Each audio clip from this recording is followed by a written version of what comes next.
I need to understand Jake Paul's rhythm. I need to understand his negatives, his positives, and then obviously I'm going to exploit them. What I'm going to do personally is be out. There's no way on this earth that this fight ends with Jake Paul knocking out Anthony Joshua. The boxing world is heating up as Joshua versus Paul takes over Fight Week, with both guys looking sharp in camp and the predictions getting louder each time. Kicking things off, Fight Week is officially here and the spotlight turned to Anthony Joshua and Jake Paul's face-off in Miami. Joshua stood tall and composed, while Jake leaned in on his toes, trying to close the physical gap. Fans online were split on whether it was confidence, comedy, or something in between.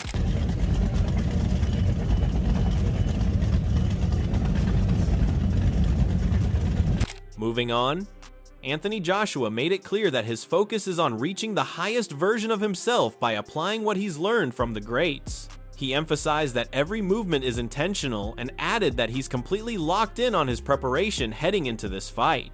What I'm going to do personally is be at the highest point of self. Everything that I've watched the greats do, I'm just going to do exactly what I need to do. I am going to be the best version of myself. If I say to myself, today I want you to do this, I want you to do that, and I want you to be amazing, I want you to catch and count, I want you to slip and count, I want you to parry and count, I want you to dance, I want you to up jab, I want you to spear jab, I want you to flicker jab, I want you to double jab, I want you to jab going back. I am going to do everything that I want to do in that ring, and no one's going to stop me. Moving to the other side of the aisle, Jake Paul also made it clear that his focus is fully dialed in as he heads into the fight. He said the challenge in front of him is bigger than anything he's faced before, and that's what has his attention. With expectations stacked against him, Paul views this as a chance to prove his capability on a much larger stage. I feel good, and I'm excited for Fight Week. This fight for me is way more exciting than Gervonta, and I think because it's more exciting for the fans, and because of the fact that it's a harder challenge for me. People had a lot of excuses against Gervonta and, oh, it's a smaller guy, blah, blah, blah, the weight difference, and now I flip-flop the roles. Everyone thinks I'm gonna die, and they don't know what I'm capable of. And so being the underdog and being able to go in there and showcase what I'm gonna do to Anthony is more exciting for me, and I think more exciting for the fans. Moving on, Demetrius Johnson stepped in and shared his thoughts on why this matchup feels different. He explained that Jake Paul's earlier fight with Gervonta Davis raised questions about size and realism, but stepping in with a true heavyweight like Anthony Joshua changes the entire picture. According to him, that shift is what makes this fight genuinely intriguing. When it was Gervonta Davis, I was like, God damn, Gervonta's no bigger than Pop and me and you. Right? Yeah. And then, you know, Jake, if he's 200 pounds, it didn't make sense. But now that he's fighting Anthony Joshua, that's actually a pretty dope fight.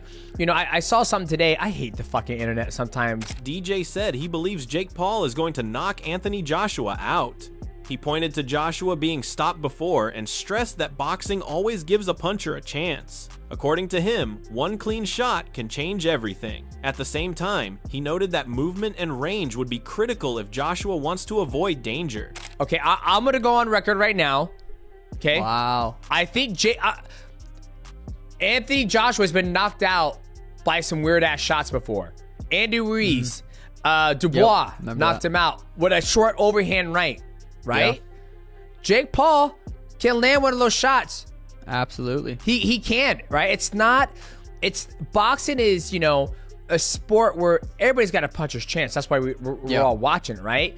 But if Anthony Joshua doesn't get on his foot, if Anthony Joshua doesn't get on his bicycle, start moving around and fight Jake Paul like pop, oh, you missed, pop, like use that range, start hitting the body, make Jake Paul work, make him miss. Yeah. He can destroy Jake Paul, but I don't see that happen. I think he's going to try to prove a point. Sean O'Malley followed up by agreeing with that assessment and said standing and trading would be dangerous because Jake Paul carries real power. He acknowledged Joshua's experience and the importance of preparation on fight night. According to him, the outcome comes down to who executes better, and if Jake were to score a knockout here, it would be an unbelievable moment. Jake go stand in the middle and trade. Yeah. Like, Jake has serious power. He's proved that. He's knocked a lot of people out, not necessarily that big, but he's got power. Exactly like you said. If Anthony goes out there and tries to really box and show, I mean, he's got how many more years of experience? Like, experience is real. If he goes out there and uses that, and at the end of the day, in any fight, it's about who had a better camp, who's gonna show up that night. And that's what it's gonna be like. But yeah, if Jake knocks out Anthony Joshua, it would be one of the most inspiring fights of all time. Like, to see Jake Paul knock out someone that caliber it would be insane. It would be fucking wild. Now, Michael Bisping reacted to what DJ had said and offered a different perspective. He acknowledged that Jake Paul carries power, but argued it's not the kind that forces elite heavyweights to completely change their game.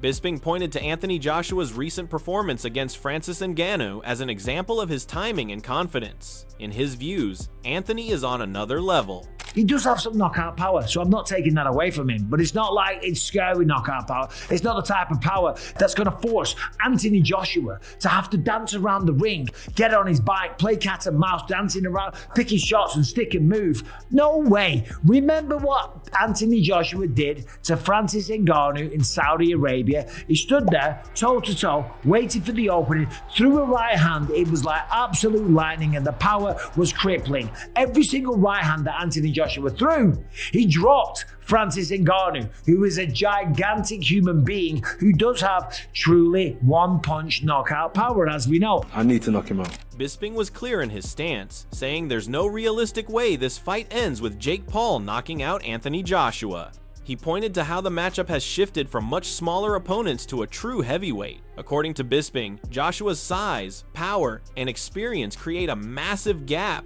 In his view, that difference ultimately decides the fight. There's no way on this earth that this fight ends with Jake Paul knocking out Anthony Joshua. And it's so crazy to say, because remember, before it was Anthony Joshua, it was Gervonta Davis. So he went from someone that's 135 pounds to like 260 pounds, okay? From a man that was half his size and they had everyone talking on social media to all of a sudden Jake Paul's the small guy and Anthony Joshua's towering over him. He's got way more experience. He hits harder. He's the bigger man. He's got the longer reach. He's an Olympic champion, right? Jake Paul is not going to go out there and turn this into a real life David and Goliath. That ain't going to happen. And everybody knows that. Now, next, Tim Welch chimed in with a more cautious outlook on the matchup. He questioned whether Jake had faced someone that big, athletic, and powerful without any protection. Welch warned that taking real damage for the first time can change a fighter. While he respected Jake for taking the challenge, he admitted the matchup worries him. And I'm scared for Jake Paul just because I don't know if he's ever sparred anybody that large and that athletic that hits that hard, who's not sitting there trying to take care of him. And I'm nervous that, I mean, you see it multiple times when someone receives their first real beating and they're having post-concussion syndromes, they're having headaches, they can't remember things. It changes people as a fighter, and I'm a little bit nervous about that. But I mean, you got to give it up to Jake Paul. He must have a big old nut sack on him to think he can go in there and take out Anthony Joshua. I'm fired up for the fight, but I also am a little bit scared for Jake. Next, Chael Sonnen gave his views. He said this fight isn't judged the same way for both fighters. He explained that Jake Paul has multiple outcomes depending on how he performs, not just whether he wins or loses. For Anthony Joshua, though, he goes in, handles business, and smashes. There's a number of things that are going to be wins or not for Jake. Now, Joshua's got one. Crush that man, get your hand raised. That's it. Well, I don't see it like that for Jake. I don't see it like that, and I know you guys don't either. Chael added that he can't compare Jake Paul to Anthony Joshua until they actually share the ring. What he can compare is Jake Paul now versus earlier versions of himself. According to Chael, Jake has never looked this sharp, especially in his movement and freedom. Still, he added that improvement alone may not be enough at this level. When I look at Jake, I don't have the ability until the fight to compare him and Joshua. That is the comparison. But I do have the ability to compare footage of Jake today versus footage of Jake from other days. I have never seen him look so good. And it's in every capacity. I have never, now if you guys go watch this video, but it's just a heavy bag. The camera's out of the way. He's doing his thing. just a heavy bag. No coach calling out numbers, nothing. Free. It's a free form wherever he wants to go, but he's moving and his feet are moving and his power is there, and that bothers me a little bit. Because no matter how good Jake's power is, it's not going to be enough. Moreover, Amir Khan also gave his take on the matchup, raising serious concerns about the danger involved. He said stepping in with someone like Anthony Joshua carries real risk due to his power and experience. Khan warned that one bad outcome could discourage influencers from entering professional boxing again. In his view, Jake Paul may be taking on a challenge that comes with consequences beyond just the result. I think this could be the end, one of the last fights we ever see when a YouTuber jumps in a ring with a professional fighter. Because I think that Jake could get hurt badly, that it could stop all these influencers getting in the ring again and trying boxing. Because the thing is, it's only gonna take that one.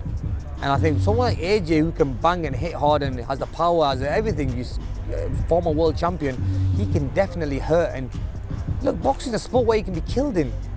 Imagine that right hand he throws and catches him clean. The damage he's gonna do. Like, yeah, I mean, look, everyone has ambitions and they want to be somewhere in life and they want to achieve things in life, but I think he's biting more than he can chew in this fight. He addressed claims that the fight could be scripted and said he hopes that isn't true. He warned that it would seriously damage Anthony Joshua's legacy. According to him, once integrity is questioned, fans never see a fighter the same way. In his view, Joshua has far too much to lose. Yeah, I hope it's not, man. I doubt it is. I doubt it is, because obviously AJ is a real professional fighter, right? I hope it's not, because if it is, I think it can tarnish AJ's career and his legacy. He's had a great legacy. And I think that can definitely tarnish a fighter. When you do that in a fight, you're never gonna be seen the same again. Even if, like, yeah, fans are gonna fall out of love with you. And I mean, yeah, I don't think he should do that. Why? Yeah, over money, you can never do that. You know, he's built a great legacy, won the Olympic gold medal, world titles. I mean, yeah, I don't think he's that silly to do that. Additionally, Deontay Wilder said he sees the matchup T as entertainment that keeps boxing relevant for fans. While he doesn't take it too seriously, he acknowledged that it's still a real fight since both men are competing. He admitted there are always questions around these events. In the end, he said he hopes the best man wins and that both fighters have fun. It put boxing still on the map because it keeps boxing relevant. Having exhibition fights like this, different celebrities and different things like that. I look at it as a fun thing for fans and stuff like that. I don't really take it seriously, you know, because, you know, we in the business of boxing. That right there is just, you know, exhibition stuff. But I'm hearing they say it's a real fight, but yeah, it's a real fight because both guys are getting in there and fighting. You know, I'm still the one that be thinking certain things are scripted as well too. So, but we'll see. You know, I always say may the best man win, and main thing about it, may those guys go in there and have a hell of a lot of fun. You know what I'm saying? Enter Andrew Tate, who broke it down simply by pointing out that boxing always leaves room for the unexpected. He said one moment can flip everything, no matter how stacked the odds look. That possibility, even if it's small, is what draws people in. In his view, the idea of an upset is enough to make this fight worth watching. It's a boxing match. Everyone has a chance in a boxing match. And that's why boxing is the most watched sport in the world, because it only takes one punch to change everything. So the possibility of the timeline where Jake Paul wins is a very interesting one for the entire world, and that's why people are interested in the fight. At the same time, Wade Plemons noted how much Jake Paul has improved compared to earlier fights. He pointed to increased activity and physical growth as real positives. Still, he stressed that facing Anthony Joshua is on a completely different level. In his view, the improvement isn't enough to make this matchup competitive. If this was the Jake that was fighting Tommy Fury again, I would put the fucking house on Jake Paul. Because what I'm seeing now is far and away better than what I had seen before. Outside of a couple things we're gonna get to. And the fact that Jake's been more active and Tommy's been on the sideline and Jake's gotten bigger, and there's just a lot of things that I would take into account for that. But he's fighting Anthony Joshua. So even with this improvement, it's still like you're not catching the level with your improvement that you need to get to be competitive in this fight. Like, he further added that he sees Anthony Joshua coming in to send a message. As DJ said, he expects AJ to push forward behind the jab instead of fighting cautiously. While he doesn't see Jake as a one-punch knockout threat, He warned that recklessness could still be costly. In his view, Jake's aim is to box, avoid damage, and extend the fight.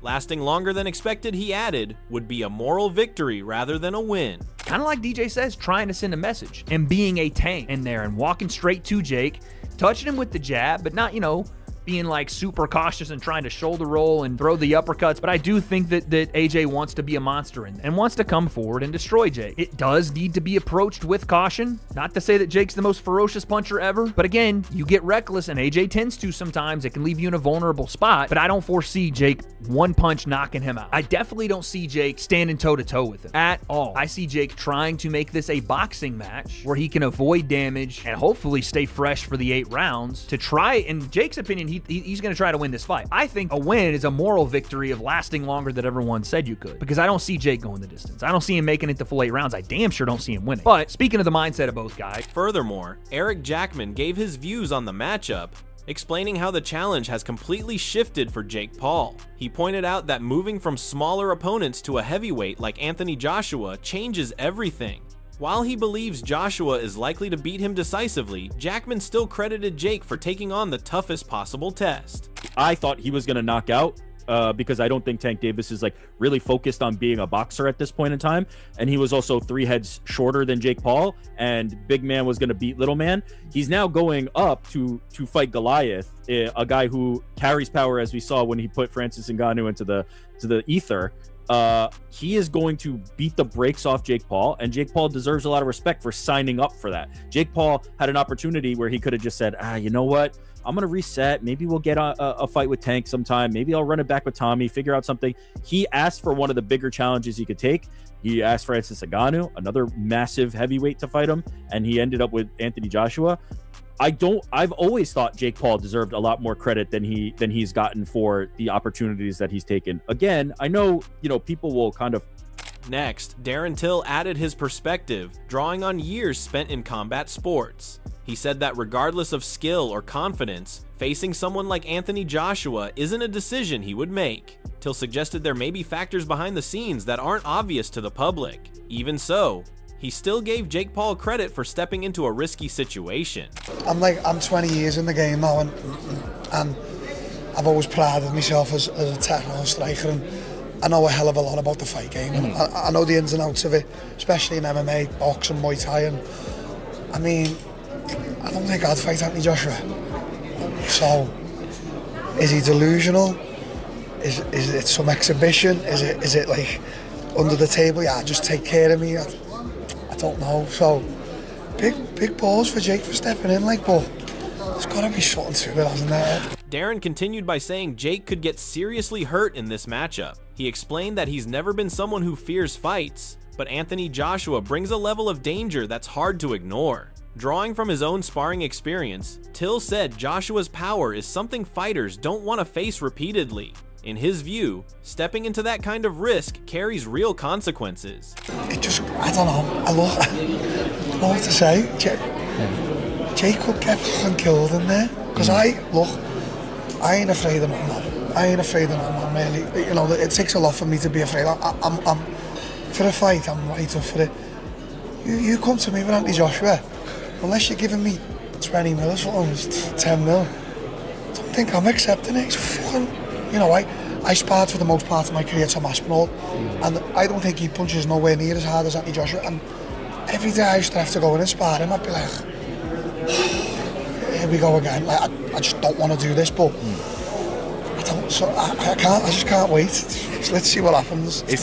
Now, Shannon Briggs said that on paper, this fight could end quickly if Anthony Joshua connects the way he's capable of. He added that in a true all-out fight, the damage could be serious enough to change everything. Briggs questioned what kind of limits, if any, are really in place. While he acknowledged Jake Paul's financial security, he made it clear that the physical risk is still extremely real.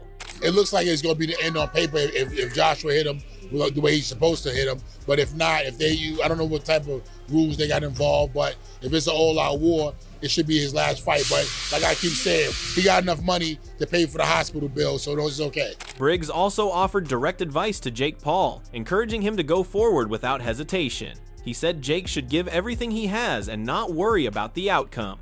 According to Briggs, once you're in that ring, anything can happen. In his view, the only option is to commit fully and take the chance. Go all out, champ. Don't look back. Go all out. Go forward and give it all you got. It don't matter. It don't really matter. Just go all out. You know what I'm saying? And give him what you got. Never know, champ. You never know. Let's go, champ. As Fight Week rolls on, anticipation continues to build with opinions split across the boxing world. Some see dominance, others see danger, but everyone agrees this matchup has captured attention. Whether it ends early or stretches into chaos, fans are locked in for what comes next. One way or another, all eyes are on Joshua versus Paul when the bell finally rings.